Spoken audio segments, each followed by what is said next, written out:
శ్రీకాకుళం జిల్లా ఆముదాల వలస నియోజకవర్గం సరుబుచిలి మండలం పకీర్ సాహెబ్ పేట గ్రామంలో డాక్టర్ బాబాసాహెబ్ అంబేద్కర్ విగ్రహాన్ని ఎమ్మెల్యే కూన రవికుమార్ ఆవిష్కరించారు.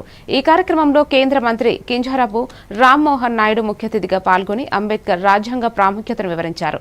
అంబేద్కర్ ఆశయాలను ఆచరణలో పెట్టడమే నిజమైన నివాళి అని నేతలు పేర్కొన్నారు. ఈ కార్యక్రమంలో స్థానిక ప్రజాప్రతినిధులు, నాయకులు, అంబేద్కర్ అభిమానులు, గ్రామస్తులు పెద్ద సంఖ్యలో పాల్గొని కార్యక్రమాన్ని విజయవంతం చేశారు.